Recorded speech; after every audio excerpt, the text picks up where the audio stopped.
and welcome. Thank you so much for joining me here today. We're talking about books. And today's book is One Perfect Couple by Ruth Ware. And it's a fitting follow-up to last week's book by Agatha Christie because Ruth Ware has cited Agatha Christie as an inspiration for her writing. So on to the book. Lila is a graduate student and her research project has been to try to attempt to replicate another researcher's results. And it's not going so well. His work is unreproducible, which means she's soon going to be out of a job. Her boyfriend, Nico, he's not much help in getting the bills paid. Nico is an aspiring actor. Their relationship isn't the strongest right now. Nico's not getting jobs, and Lila is stressed from being solely responsible for making sure that all the bills get paid. Why can't Nico just get a regular job and contribute? Lila is worried about what will happen when her grant runs out. Then Nico tells her about an exciting opportunity. A production company is getting ready to film a new reality series called One Perfect Couple, and they're looking for one last couple. This project would include both Nico and Lila, and she is inclined to say no. But it's a big opportunity for him, and after meeting with the producers, Lila agrees to be a part of the series. One Perfect Couple is an elimination reality series. 5 couples on an isolated island. They'll compete in challenges that will determine the winners and the losers. The losers will be sent home. The winners get a special perk. The first participant who is eliminated does not take it well. When the remaining participants awake the next morning, the weather has taken a frightening turn. They're out of electricity and need to ration their food and their drink, which brings out the worst in some of them. Added to this, one of them dies, and then another. And soon the question they need to ask themselves is, are these deaths really accidental, or is someone killing them? One Perfect Couple is a closed room mystery, even though it takes place on a desert island, because the pool of suspects is limited. So what can you read for a similar experience? And I can do this a couple of ways. Since the story was inspired by the Agatha Christie story and then there were none, we could look at books that she wrote that are similar, or we could take a look at other contemporary authors whose stories are similar to this story. So we're going to do a little of both. If you do an online search for Agatha Christie books similar to this book, what you end up getting is a lot of results that are Agatha Christie books that include a romance. I'm going to go another way. Since Ruth Ware has said she was inspired by And Then There Were None to write this book, you could read that book, and it's a great book. It's one of my favorite Agatha Christie books, and that would be a perfect complement to One Perfect Couple. I'm going to suggest a different one, though, and that is Witness for the Prosecution, which is basically a courtroom drama. A wealthy, elderly woman dies after having changed her will so that all her belongings and money will be going to a man named Leonard. Unsurprisingly, he is the top suspect. But he assures his lawyer that he has an alibi.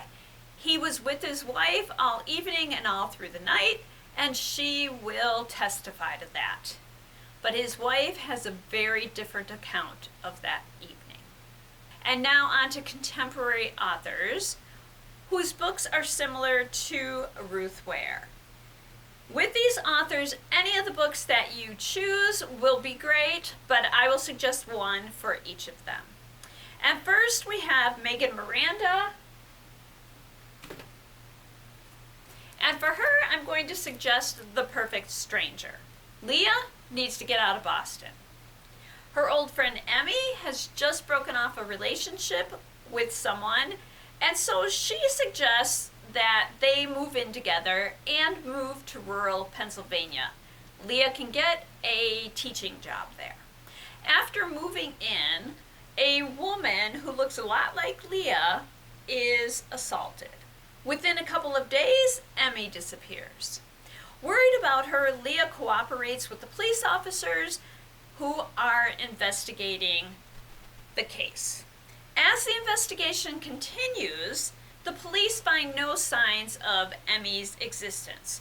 She has no family, she has no friends, and they can find no digital footprint. The police begin to suspect that Emmy doesn't even exist.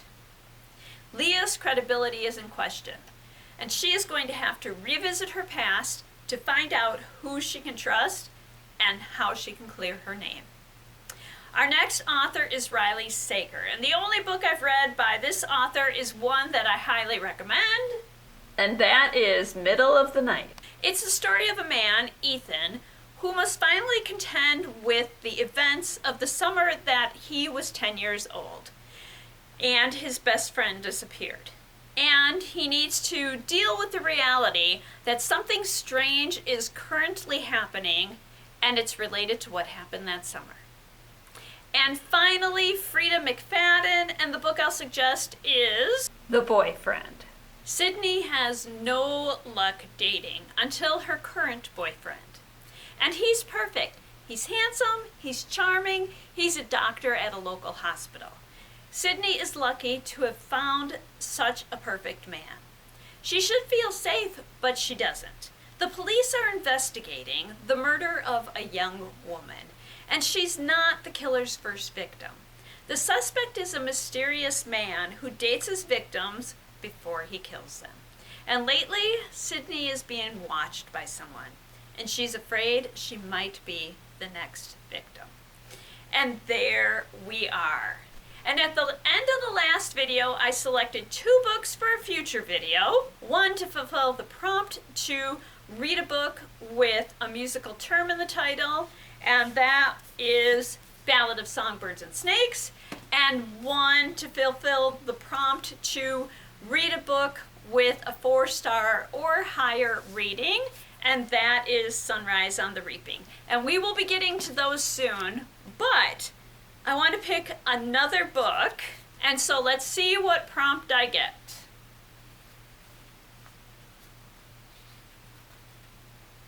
So, choose the book by the color wheel. And I have already spun the color wheel, and the result was orange. And I did it early because the person who does the readathon I'm participating in kind of suggested that we do things at the time that we were planning our TBR. And so I did it when I was sitting down to look at possible books. So I'm going to read a book that has orange on the cover, and let me go find one. And I'm going to go with This Book Will Bury Me. We don't have it in the library right now, but I do know where I can get a copy. There is a little bit of orange right down there.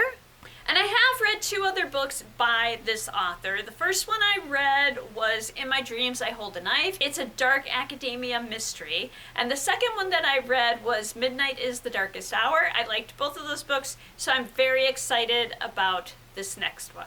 We've got a big week coming up. So there's this video that we just did today. There will be a poetry video coming up in the next few days, and then we have a fun Explore and Create coming up at the end of the week. So I hope that you will join me then, and until then, I hope that you enjoy all that you do and all that you read. And thank you.